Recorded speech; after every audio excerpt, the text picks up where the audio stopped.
Galera, nesse vídeo eu trago pra vocês a temporada 1 completa de What If, todos os episódios resumidos e explicados. Se você ainda não é inscrito, aproveita e se inscreve, ativa o sininho, porque quem sabe não vem aí uma segunda temporada. Vamos lá, episódio 1. E se a Capitã Carter fosse a primeira Vingadora? Pouco antes de Steve Rogers tomar o soro do super soldado, Peggy Carter decide ficar na sala de transformação ao invés de subir para a cabine de observação. Um agente da Hydra infiltrado tenta sabotar o experimento e acaba baleando o Steve, interrompendo o processo dele. Como a máquina já estava ativada, alguém precisava entrar e Peggy toma o lugar dele.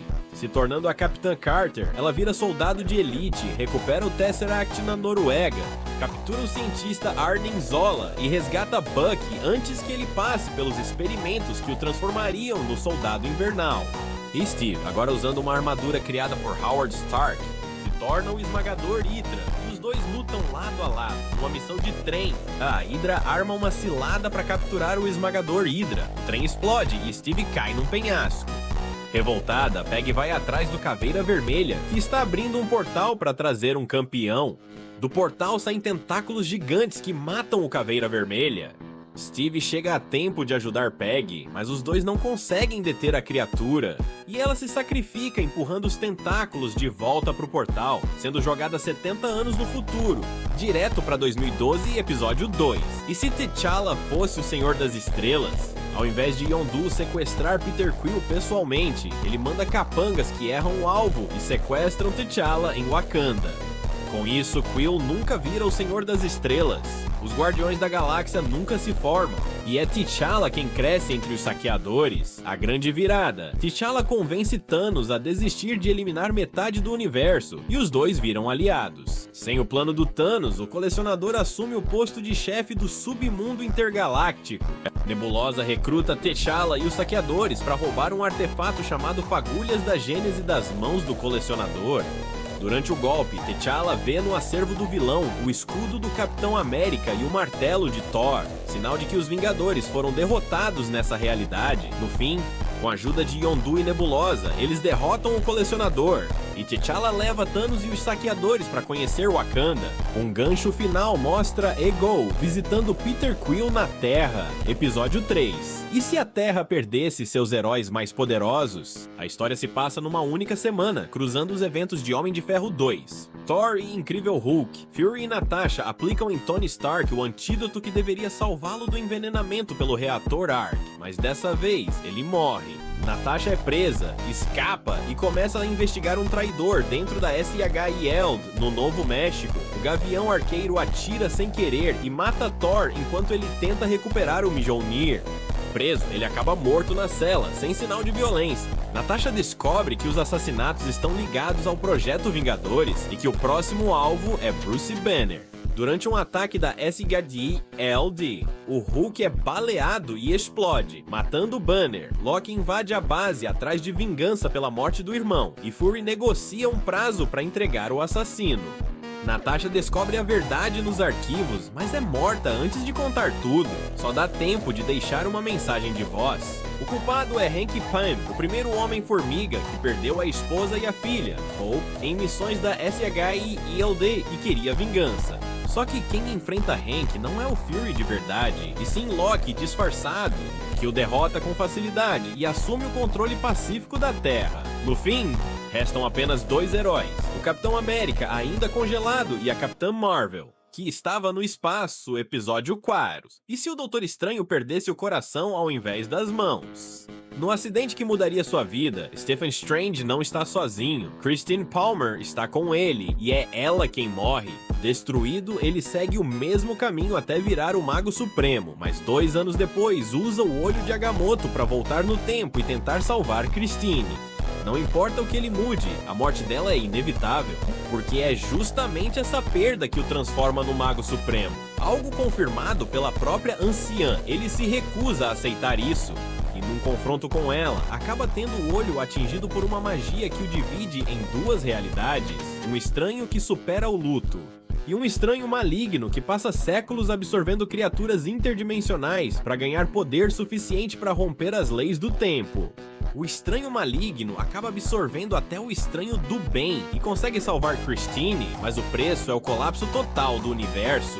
O Vigia se recusa a interferir, e o episódio termina com Strange vagando pela escuridão ao lado do corpo da mulher que ele tanto tentou salvar, num universo completamente destruído. Episódio 5. E se zumbis? Bruce Banner chega numa terra vazia, sem sinal de heróis.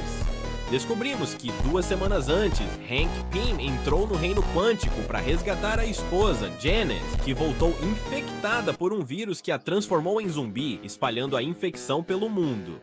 Os Vingadores foram mandados para conter o surto e viraram zumbis também, os sobreviventes. Homem-Aranha, Bucky, Vespa, Happy, Okoye, Sharon Carter e Bruce tentam chegar a um abrigo que sinaliza ter uma cura. No caminho perdem o Falcão e Sharon, que vira zumbi e é destruída pela Vespa, que acaba infectada no processo.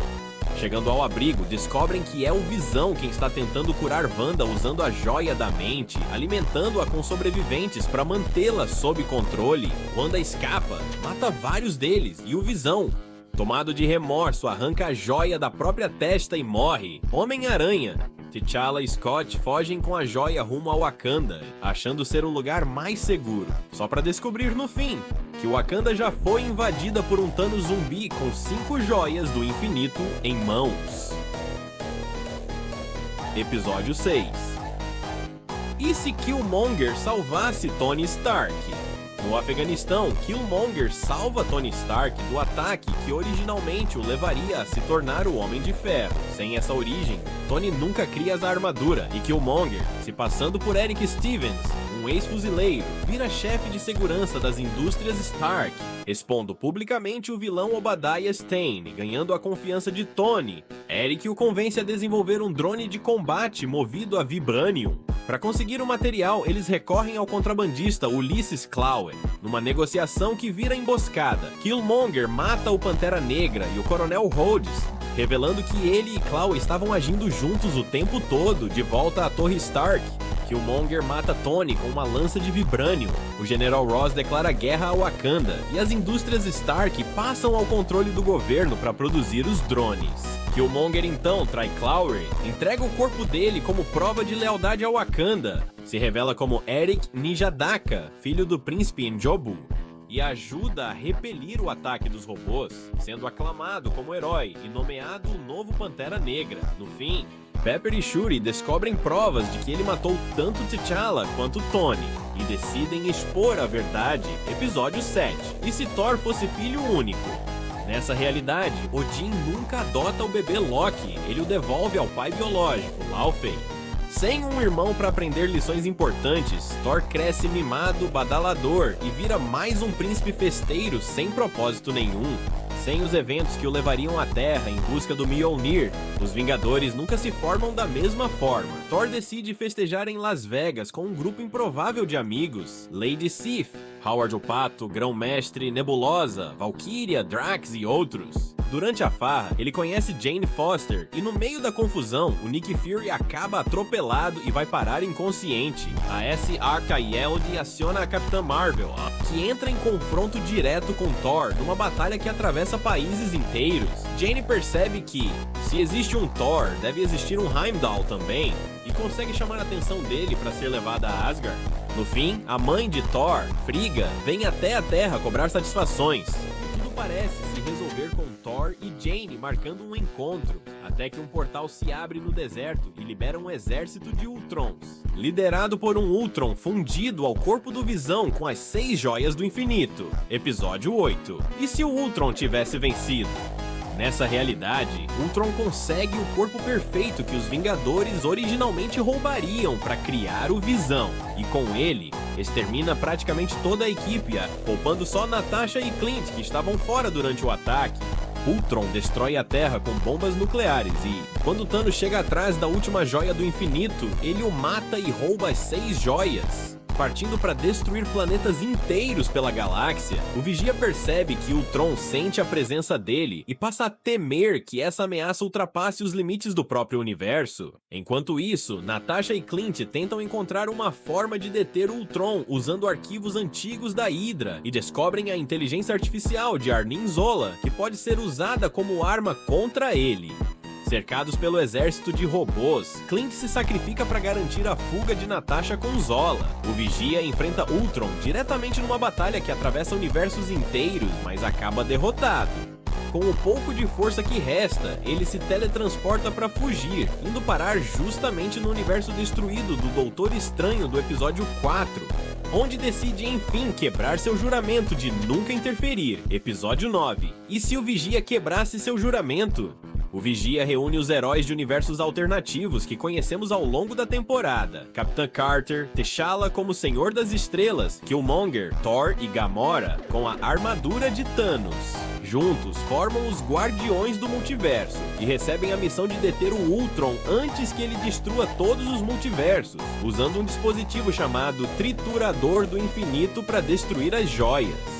O plano dá errado. O triturador não funciona nas joias desse Ultron específico, e o grupo precisa improvisar. Usando o vírus de Arnim Zola, o mesmo do episódio 3, numa flecha do Gavião Arqueiro, eles conseguem infectar e enfraquecer Ultron por dentro. No caos, Killmonger tenta roubar a armadura e as joias para si, mas é contido pelo Doutor Estranho, que já previa essa traição. No fim, cada herói volta pro seu universo de origem, exceto Natasha, que não tem mais pra onde voltar. O Vigia a leva pro universo do episódio 3, onde ela derrota Loki de cara. A partir daí, o Vigia assume proteger o multiverso. Numa cena pós-créditos de volta ao universo da Capitã Carter, a Viúva Negra descobre algo guardado dentro do container do esmagador Hydra. Alguém está vivo lá dentro. E assim termina a primeira temporada de What If, galera. Deixa aí nos comentários qual foi o seu episódio favorito e vamos torcer juntos por uma segunda temporada. Valeu, até a próxima!